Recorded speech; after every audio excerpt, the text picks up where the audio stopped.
puso ko, bakit ako iniiwanan? Kaya ngayon nagising na ako sa katotohanan, nalolokohin lang kami ng mga kababaihan. Kaya ngayon napagpasyahan na bakla aking iibigin at ipapadama ko ang imig ng aking damdamin sa kanya. Oo nga, at hindi sa isang babae, dahil ang puso ko ay kanilang sinabotahe. Para bang ako'y isang laruan na kanilang tinapak-tapakan, pagkatapos pagsawaan kanilang tatalikuran. It's so unfair, kaya bakla na lang iibigin. Kaya ngayon pakinggan nyo, para sa inyo itong awitin.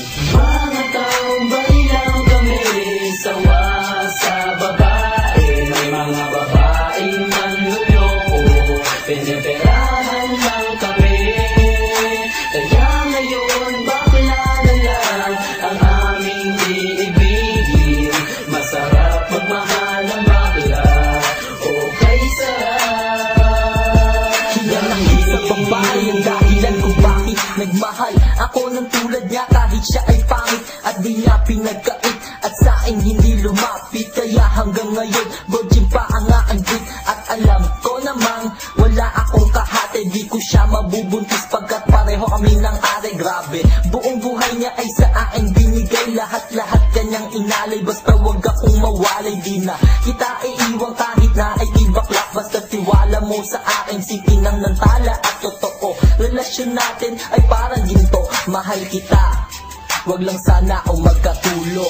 Mga taong bailang kami, sawa sa babae. May mga babaeng manluloko, piniperahan lang kami.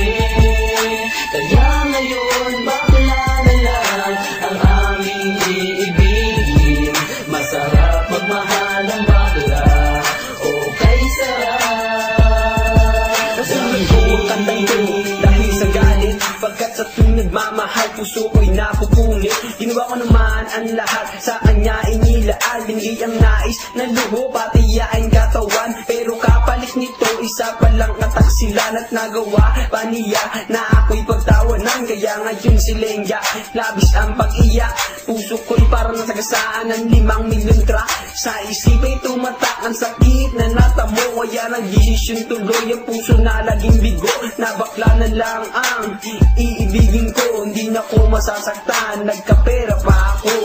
Mga taong bailang kami, sawa sa babae. May mga babaeng manluloko, piniperahan lang kami.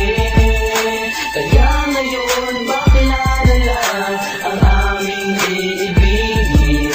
Masarap magmahal ng bakla, okay sarap. Isang bakla ang iibigin habang buhay, sa kanya ko lang inalay ang puso kong makulay. Siya ang nagbigay ng tawa at saya, pag-ibig kong ito sa kanya lang lumigaya. Kesa sa GF ko na wala naman pake, nagmahal ako sa kanya nang walang silbi. Kaya sa isang bakla ako ay nagmahal, kahit sa ibang girl pag-ibig ko ay matumal. Kahit karumal-dumal pa ang kanyang pagmumuka, basta wag niya lang akong gawing kaawa-awa. Kaya sabi ko, sama